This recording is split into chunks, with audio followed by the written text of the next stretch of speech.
Oklahoma led the league in tackles with 85. The deep ball for Darius Prince, and Philadelphia's on the board first.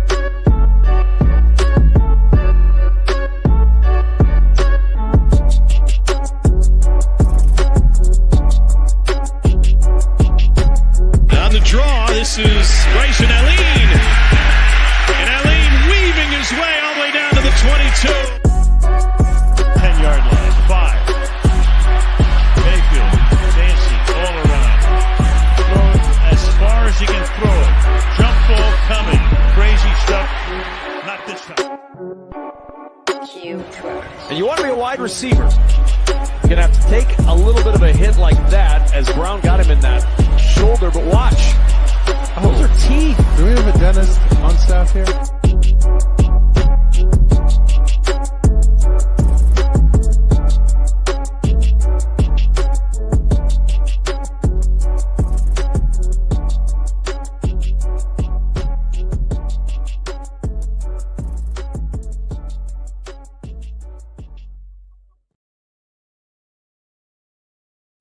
Shady Sports. Tonight I'm joined by a very special guest, defensive back linebacker, formerly of the now dead Oklahoma Flying Aces, Arnell Anderson. Arnell, how you doing tonight, the dog?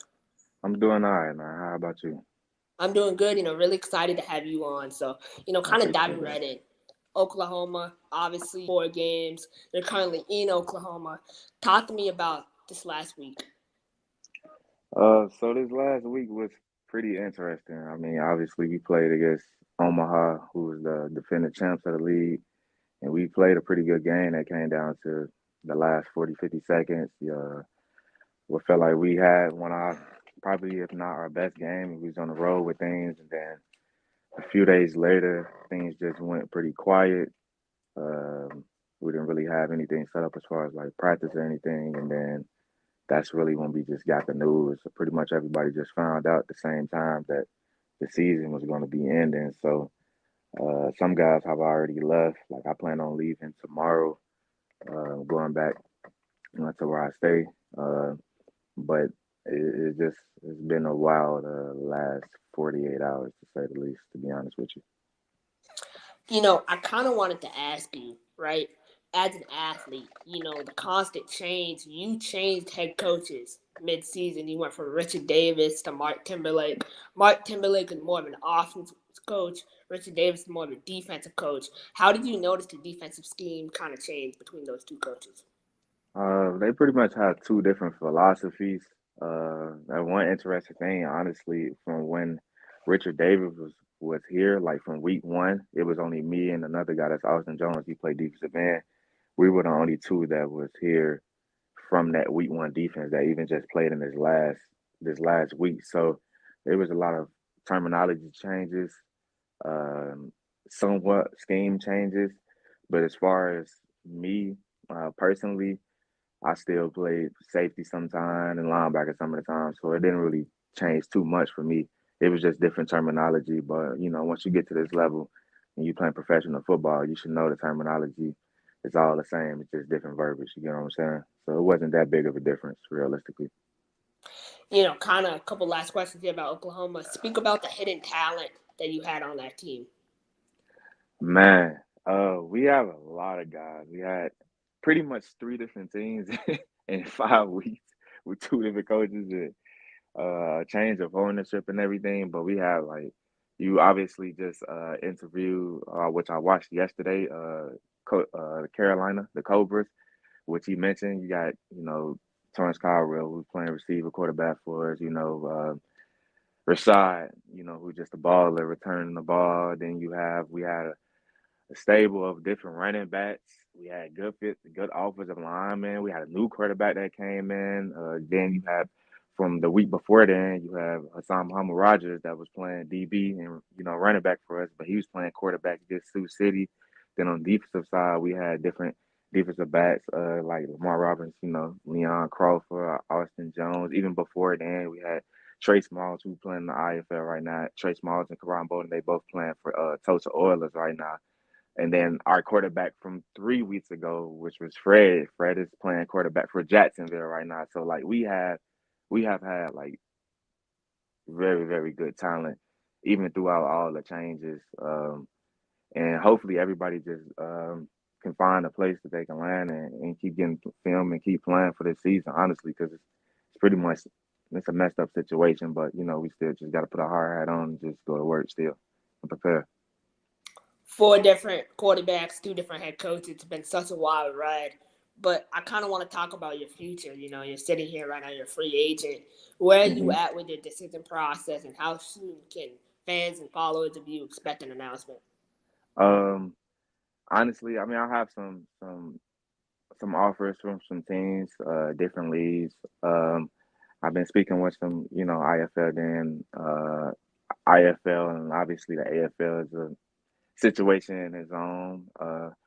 So the IFL and the NAL, and then you have to believe that's the double AF arena too. I've been speaking with a different multitude of teams. I'm not necessarily about to say like who I'm leaning towards and nothing like that, but I've been speaking with some teams. But I think I can't play this weekend, obviously, because it happened in the middle of the weekend. It's so sudden of a change. So my um, my basically what I plan to do is just go home in the morning, and then over the weekend just look over either contracts and situations, whether it's at how far this place is, how far this place is. I obviously want to be close to home, but I want to take advantage of the best opportunity. And I'm just going to, pray over it and take some time over the next few days to, work out and get my mind right. And then I'll decide I'm gonna for sure be playing somewhere next week. You know what I'm saying? So I do have some opportunities. So I'm thankful for that.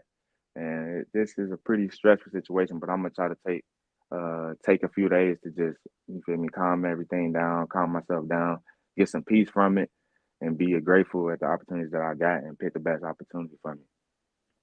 What's the biggest lesson you think you learned from this entire experience? You always have to prepare for the unprepared. You know what I'm saying? It's like even when we first got to camp, we had a small minimum amount of time to prepare for our first game, against Sioux City. So if you weren't really working and doing what you have to do to be ready before camp, you know what I'm saying, then it was going to show in the game. So to be prepared mentally, physically, emotionally, uh, psychologically, on all aspects, you get what I'm saying, whether it's financially or whether it's relationship wise, whatever you have going on back home, trying to take care of those things. You just got to be prepared for, you feel me, the unexpected, anything. Even though this is a situation that nobody expect to happen, especially coming off, you get what I'm saying, which was a great game, which we did, and everybody's like, okay, you watch that game and you expect great things from us, but it is what it is. You just got to prepare for the unexpected and always, and then on top of preparing for unexpected, you can't get too high and too low. You get what I'm saying? You got to stay even course, got to stay even keel the way that I try to play my game. I kind of want to transition here. Your versatility as an athlete, in my opinion, began when you were in high school. You led it in 4 sports, which I find absolutely insane. Talk to me about managing 4 sports as a high school student. So when I first got to high school, obviously I was going to be playing football, and I was playing football and baseball like religiously, honestly. Track didn't come until like my sophomore year, and I pretty much just did that. That was like an all season thing because in the state of Illinois, you can't do like it's not you don't have any spring ball. You can't have certain activities, activities, because it's against the rules. So I just did track to really just stay in shape and try to get faster realistically. Man, it was okay. I mean, I did pretty good, but I didn't really like just running just to run. Like like to run towards the ball. And then baseball, which the school I was at was pretty competitive, so I played a little bit of the season, but it was just so. And every sport at that school, everybody is like on a high level. You get what I'm saying? So you got to really put your all into it if you want to get the best out of it. And I couldn't really do that. But my senior year, because of some transfer issues or whatever that happened, I couldn't finish my senior year of football. So I just decided to do wrestling. The wrestling coach came to me and was like, look, you may get some scholarship for football just based off your past, because I had just recently played on Team USA and things like that. But we could use it in wrestling. It'll help you tackle. I'm like, all right, cool. I guess I'll do it. But I ended up liking it, honestly. It was the hardest training I ever did in my life. I'll never do it again. But it was definitely a fun ride. So once I did my senior year, I just did wrestling and track throughout my like sophomore and junior year. That's when I did the, baseball, football, and track. And I don't even know, honestly. I just always tried to keep myself busy. But when I really lost football my senior year, that's when I really had to um, do some soul searching, as coaches would call it. And that wrestling, that really did help me out. I mean, it helped me with football, but it helped bring some more opportunities. Some more friendships, some more opportunities, and network opportunities, things like that. Kind of talk to me. I mean, you had a wild college journey. 4 different sports, 4 different schools. Number 4 is really important to you. 4 games. I mean, honestly, it's like a common theme at this point. But I mean, 4 different schools: River City, Dodge City. Like you've been through it all. I mean, take me through from the beginning to the end. Honestly. Honestly, it was more than that. So when I first, like I said, I ended up losing some scholarships just based off because I couldn't play the rest of my senior year. They was like, I mean, we offering you verbally, but they didn't send it in black and white because I couldn't play. So when I signed to Illinois State, I went there, and I mean, everything was all good. We went to the national championship, but I did some things that I shouldn't have. I was really young and dumb, is what people would call it. I made some mistakes. And going into my sophomore year is when I got dismissed from the team. I was going to be able to come back the following year, but I was going to have to regain, as far as scholarship status and something like that. So I chose to go to junior college, and I went to more than 4 schools. I went to Dodge City, Kansas first for spring, and honestly, I just didn't want to be in Kansas. I just want to be in Kansas. I'm gonna be honest with you. So when the summer came, I hit up some coaches, and then that's when I left, and I went to California and spoke with my mom about everything. You know what I'm saying? And she was like, "You do what you have to do, but just make sure you get your degree." And I'm like, "Oh, don't worry about that. I'm gonna get my degree." So I went out to California, and I had a good time out there with some ups and downs. And when it came to signing, though, I was signing. I was going to go to UAPB, go play in the HBCU league, just because I wanted to. I had some other Division One opportunities. We took a few weeks on that, and some things. There were some coaches changes. Things kind of looked kind of shaky. So I was like, all right, I got another opportunity with Arkansas State, but I was going to lose a year of eligibility. And I'm thinking to myself, like, nah, I need all my time. And then in the midst of that time of thinking, going from UAPB A State to um, past signing day, this is the summertime, right before training camp. That's when Davenport called me, Coach Sparky. That was he was at First State, and he just got the job at Davenport. And he was like, "Look, I'm here and I'm the head coach." Well, I'm like, "What you want to do?" Looked at how far it was from Chicago. I was so gone. I was gone for so long. I said, "All right, let's do it." And I made my decision right then and there. Got on the plane, and a few of us left from there, and then went to Davenport, played there, and then obviously some things happened as far as like with COVID and things like that. I ended up gaining an extra year. When I gained that year, my tenure at Davenport, I was getting ready to graduate, and we just felt like both sides we needed to, move on from each other. And I had some opportunities to play uh, for a couple of teams, like professionally. And I had a conversation again with my mother about it. She said the same thing. You need to go ahead and get your degree. Things have been rocky. Things have been up and down. I said, all right, cool. So that's when I decided to go to McKendree and went to McKendree, and that's where I finished off and got my master's at. How much of a mental challenge with that, with the constant changes? The crazy part about it is I never really looked at it as a mental challenge because I always was preparing myself for change. You get what I'm saying? Like I embrace change. I embrace being uncomfortable. You know what I'm saying? Like I was taught to not be complacent in where you at. Things may change. Don't be scared to take chances, go new places, see new things, meet new people, be in different situations. So at times you could say it was a little challenging, but realistically, I'm always thinking ahead. You know what I'm saying? I'm no different than anybody else, but I'm always thinking ahead, and I've always just embraced every situation that came about, just like I'm embracing this now. So this next opportunity, you can make the best of it. You know what I'm saying? You speak a lot about your mother as someone who's been a huge support for you. Talk to me a little bit about her and what's one core value she's kind of instilled in you at a young age. To always persevere, always, no matter what's going on, no matter if things are up or down, you just keep going. Don't let anything stop you. She will always tell me, and she still do to this day. We spoke this morning when I was preparing, to leave tomorrow and go back home. She's telling me the same thing, which is don't let nobody stop you from reaching your goals. Don't let yourself stop you. Don't let me stop you, your grandmother, your cousin, nobody. So that's the main thing, just having perseverance, which I actually got that tatted on my arm a long time ago. I ain't gonna tell you when because it was real long ago, but yeah, just perseverance, always persevering. Definitely, without a doubt. And, I want to talk to you about kind of the lack of perseverance in this generation. You had an opportunity to coach a little bit. Talk to me about how challenging it was to get through to the kids. It was definitely a challenge. So I coached this past season, the 2023 season. I was coaching at Muscuda High School. I plan on moving on, going to a different opportunity that I have.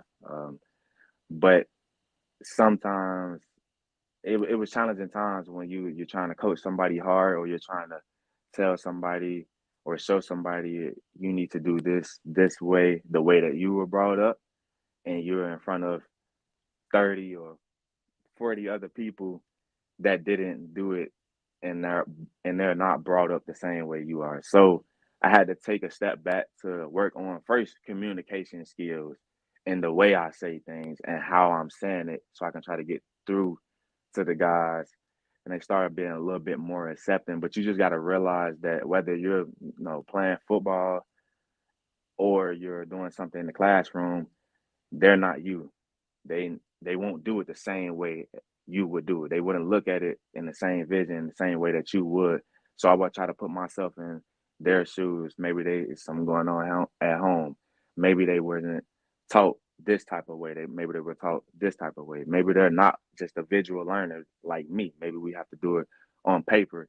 So I tried to expand my knowledge on everything, and take take time to get to learn the players on all aspects, and realize that everybody's different, and try to get my best. Try to get my best, give my best effort to every player, and then didn't let bother me too much. You seem like a really flexible person to me. Like wherever coach needs you to play, you can go. Defensive back and linebacker are two very different positions in my opinion in terms of coverage and stance and everything. How Hmm. much of a challenge or how much fun is it to play that indoors compared to outdoors? Well, indoor is definitely smaller. That's obviously my first season playing indoor, being a rookie. Um, the field is a lot more compact, but when you're from the crowd's view, it looks way smaller. But actually on the field, it's just compact. You get what I'm saying? Like it's not as small as you would think. So the difference is some of the rules. So even at linebacker, you can't move pre-snap. You get what I'm saying? So I can't just do a nickel blitz or a defensive back blitz, which things I would do on an 11-man field. I can't freelance as much in the indoor setting because there's certain rules to prevent certain things from happening. You get so it's definitely a difference, but it's fun because I've always been playing defensive back and linebacker my whole life. It hasn't been one team that I haven't started at linebacker one game or started at defensive back one game for the same team. So I've always had that versatility. I just naturally have been always pretty much the biggest as far as physical, the most physical DB, but that helped me play linebacker. And then I had some very good linebacker coaches, a linebacker coach at Davenport, Lavelle Walker, and he helped me elevate my game for sure. So he gave me that confidence to say, like, if we need you to play this position this week you might be playing Mike linebacker, and next week we may need you to be playing strong safety. and you should be ready for all of them. So I took that and ran with it. And then the mental side of it is really the thing that makes it fun, because when you really study the game and you learn the movements and you know what everybody else is doing, you realize like it's not a huge difference between the positions. It's just the way that you're doing things. You still have to cover people at linebacker. You're still going to blitz at times at defensive back. You still going to backpedal. You still got to have good feet. You still got to have good eyes. You know, you still have to be a smart guy. So I just take everything like, if you don't mind, if I'm ready to learn. I've taken every experience and I'll try to put it all together and be the best player I could be. It's been real fun for me. You know, you remind me a lot of Ed Reed or Matt Elam, the safety from Florida. Who's one player or multiple players that you kind of model your game after? Trey Polamalu. That's the player. Even though I'm a Ravens fan, let that be known. I hate the Steelers. But I watched him dominate our team for a long time just with his versatility. So being able to play linebacker, being able to play around the box, and then at times being able to play in the back end, it's not necessarily having 2 or 3 picks, which Ed Reed would do, but just being in a position to make the quarterback hold the ball.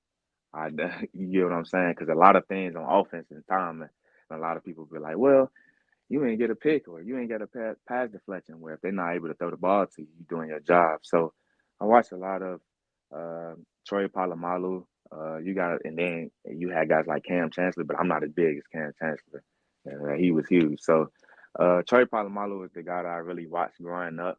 Ed Reed was more of the free safety, and Troy Polamalu created the strong safety, and that's what I would like to identify myself by. So that's the guy that I really watch. You know, outside of football, I kind of want to step away here. What are you involved in? What keeps you going day after day? Obviously, wanting to have financial stability, wanting to be able to take care of my family and do the things that I do. But honestly, it's my support system outside of, faith in Jesus Christ. It's really my support system. Like, I have a lot of support from friends, mutual friends, frat brothers, all type of stuff.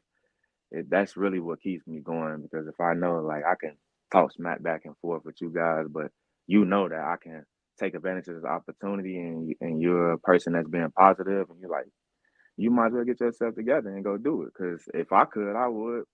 And when you have that and you hear so much positivity from so many people that you're around, you're just gonna keep going. So you're gonna try to do the best that you can do. When it came to coaching, what you think? Go for it. Go ahead and coach.